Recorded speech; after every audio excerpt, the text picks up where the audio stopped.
Welcome back, everybody. We are here at the LCK 2021 Spring, and we are getting into our second match of the night. T1 up against DRX, a top-of-the-table clash that T1 looking super strong nowadays. DRX also, this is alongside of DRX in spring of 2021, where we didn't really expect too much, but they've been overperforming, and yeah, round 2 has been totally different here for T1. Seems like they're honing in on their best roster, and we finally do have a couple of, and you know, it's his round 2, right? So keep in mind that Teddy didn't play every round 2 match. So, you know, his Faker's ability to stay present in the mid lane.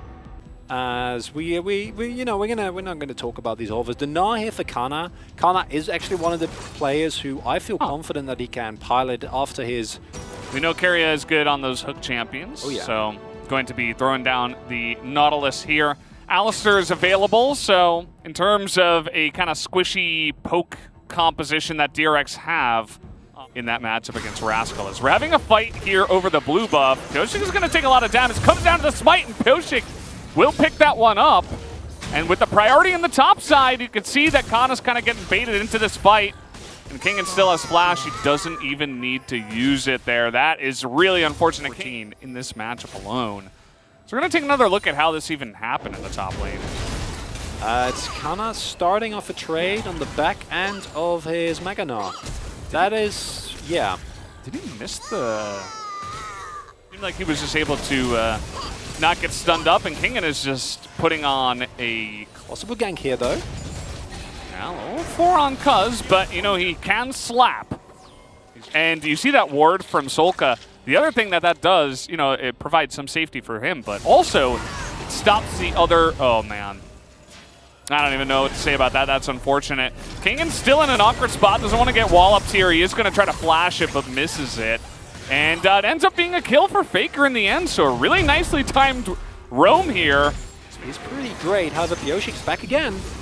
You got the red buff here on the Udyr, and Pyosik is getting really aggressive. A solo kill in the jungle. Now we got a 2v2 down on the bottom side. The Killer Instinct comes in. Teddy's just trying to get out of dodge, but he cannot, as the straight-up 2v2 kill will go the way of DRX. And now Becca just trying to body block here. He's got the stun coming up. It doesn't look like he can quite edge out that second kill, but still a nice win for the bottom lane. This team, they have their inconsistencies, but when they're on, they look really, really good. This, though, yeah, it's a red buff Udyr. Last time it went well, also due to like the smite fight and it being really early on. Taking a nap after that, it's got to feel good. And yeah, this is just straight up a really nice play from Becca to set that up. I don't know what else to tell you. Teddy also not able to find the feather pullback thanks to a great flash from Bao there. And that's pretty much the end of that play, as Canna set up a first turret blood here, but Mega Gnar already being used.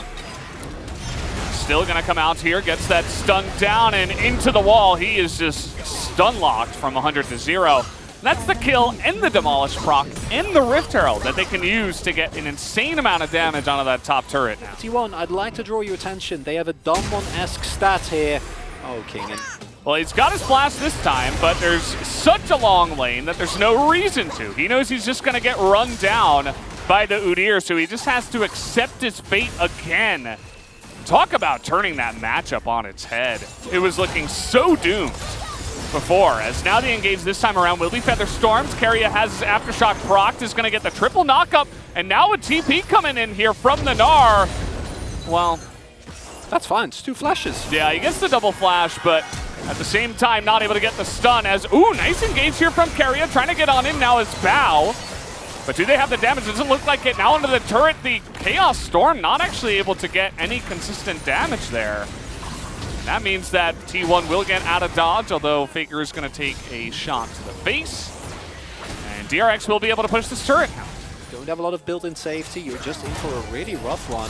I quite like the idea here. I think that it's a bit greedy from Teddy and Keria to go for this, knowing that your jungler has just backed. But considering the teleport, it does make a lot of sense. I think that forcing the flash there is completely fine.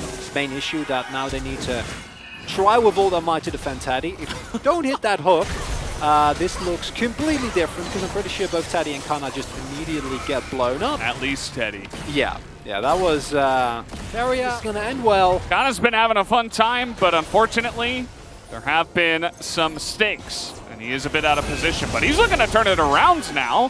He does not have Mega Gnar, though. They do have the damage to blow him up. Cuz trying to get on top of Pyosik here, going 1v3, as that hook is going to sail wide. Teddy not able to win that fight on Solka in the river, as Faker looking for the big wallop there onto the Alistair. I think Kingen is in trouble again. Yeah, well, with the teleport coming in here, they are really looking to bully this Jace down. They're just going to wait until Canna simply pushes the lane. Kingen, no escape for him, and he knows it. Just trying to do as much damage as possible before he does go down. And he has unsealed spellbook, so not as good as usual. Got him. As now, Cuz thinking about it. Doesn't have his chem tank, so not really landing. DRX have got a nice spread so far. As the Mega Gnar is going to come out here. DRX may need to respect this. As the Paddle Star going to miss once again. Ingo's carry, he actually misses, and they kill him, and the Gnar ultimate hits nobody as well. As they flash away from that one, and now the front to back here from DRX is just huge. As they take down 2, and T1 have to turn tail. They cannot fight this one. Teddy was not able to join this fight. And they're just looking for more, as they want to get more kills here. Feel like the Infernal Drake would be good enough, but committed to here by Solka. But with the Nautilus in that brush, that's very threatening for Solka. He's actually going to ult on a Pyosik, so there's no hope of the steal. They're looking for a follow-up engage, but the Mega Gnar is coming on in here. Looks like they want to get in there anyway. DRX really looking to force this as Becca is going to go down. We get the sleep now onto Canna, who is going to have to hop away. And a ton of damage coming in, but the exhaust is pretty huge. Canna this time able to land his abilities, just trying to sacrifice for his team. As Faker trying to do some follow-up damage, and everybody else is able to get away from there with the Baron buff intact. Oh, the bowling ball. You see Teddy not even flinch? He's like, yeah, I'm totally fine. No, I'm not afraid. Like, we're getting excited. Teddy is not as the teleport. What? Faker's angry, and you know what? No flash available for Bao. That's just a free kill. They're going to get one. No, they don't know where he is. Come on, blind bubble Faker. You can do this. You got this. Cuz it's pretty fast, but not fast. Today, the fingers are on the buttons, and here we can see it yet again. Like, this is not a misexecution, right? This is legitimately just really well played by DRX. All the damage dealers just like, hell no. And then, obviously, the gap between Cuz, Faker, and Teddy, and Canna and Carrier is too big. Carrier at that point already dead. And then, we don't see this here, but that chase that is being set up by DRX is really what's the nail in the coffin here, because it buys T1 so much more time. And then, yes, of course, they get a couple of exit kills here. However, they also...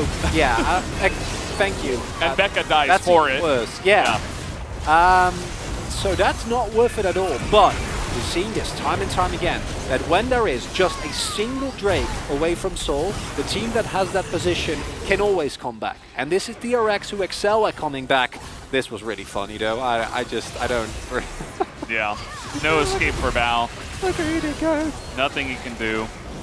It might just be game over. We'll have to wait and see how this one goes, but no Mega Gnar. Faker's low. The burst coming in. Can Cuz steal it is the question, and he will! Cuz will steal the Infernal Drake and give them a chance at winning this game. As the sleep will come in. Not sure about this follow-up engage, but they do get the Drake at least and deny the Infernal Soul from DRX. Looks like they are actually going to go for that. T1 are going to fight this one here. Becca's got a great position, but Cuz, the tanky jungler, actually not going to spot him, I don't believe. And you can see the back off here. They're wanting to turn. They find Cuz, but he's just way too fast. That's not the guy you were looking for. And the Baron continuing to go down here. Just looking for this one. All 5 members of DRX just grouped up onto this. The sleep will come in, and they could look for this fight as Becca gets a huge knock up in the front line, and Carrier already dies. Although the damage does come out here, but take a look at Teddy. He's so low, and he's just going to be burst down by the Lilia. Do they have the damage though? Cuz is actually in that back line, and Faker stays alive for the entire time.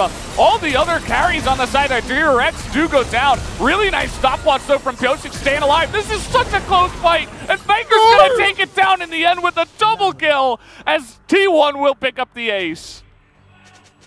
Whoa! Oh, that was just gorgeously played from so many people. In the end, it's T1 that gets away with it, but my god, what a fight that this series delivering here, Valdez. As we see, both teleports have been used, and Kaz and Carry are just trying to keep track. There's no vision of this Baron, so they need to go in and out to see what the score is. When the sleep gets popped, they know it's now or never. We need to engage. Yes, Carrier gets blown up, but he is able to actually use his ultimate, which keeps pyosik and Sorka out of this fight. And then it's the kite deck that comes through. Yes, Teddy gets blown up, but he deals so much damage. Canna buys some space, and there is the best League of Legends player of all time that's still alive on his Zoe. The fact that pyosik lives here is not okay. Like, I just want to reiterate that. Like, that's no, that should not have happened. Regardless, with all the flashes at that. It's one at Cathian Rain, and he just dies because he gets ulted into the wall and then Faker blows him up. As this might just be the fate of Solka, although that bubble is going to miss. The damage not quite there. The flash though from Teddy is enough, and they nearly get Becca on the back side of this. T1 are just, they've got some nerves of steel right now. They know that this is happening. Poke is available. Yep. You see DRX pretty hesitant to get on in here. We'll see if the Alistar, he gets knocked up out of the Hex Splash. Not sure if he was actually going to commit to that, but man, that just puts the nail in the coffin on that idea. As okay, we got some poke coming out here from DRX. Trying to stop them from coming on in here. Faker, a little bit of an awkward spot. In comes Bao. They're looking for the follow-up engage. They have enough damage to immediately take out Lilia, and Faker is just stacking up the kills at this point in time. Just smurfing it here in this game number 1. Playland right now. She can do whatever she wants. And she's going to do stuff like this. 2 Infernal Drakes. That hook was a little bit doomed. pyosik though, okay, he's going to get the sleep, but he immediately dies. 0 follow-up from DRX. That's going to be the front line going down. And T1 looks like they may have just opened up this game and will be able to take this down unless we have the insane stop from DRX. It's a 7-man sleep from pyosik there. Jokes aside, you can't follow up there. The front line is too big. Oh no. Now they're just getting pounced on here. Bao not able to get out of dodge. Cuzzy's isn't even going to live. As Bao's doing some crazy things, as Kaisa does here in the late game. But at the end of the day, he goes golden, and then he goes gray screen. As Becca will survive, but at the end of the day, DRX will not. T1 picks up a huge win in game number 1, and that was insanely close, but the nerves of steel of T1 pushed them ahead for the victory.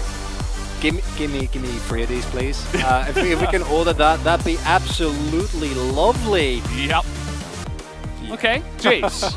Ends up being Jace. Even after being camped in the side lane over and over, it didn't matter. The damage he did in and out of the lane was too much.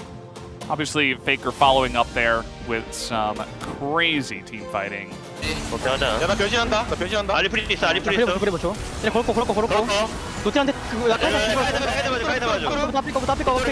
빅토르. 아래 좋아. 빨리지 마. 야, 피갈리. 한 명씩 말해. 천천히. 라인만 지켜.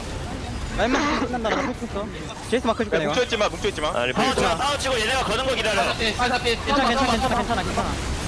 앞에부터 쳐봐. 나 타면 저도 끝나. 나 그리고 쳐주고.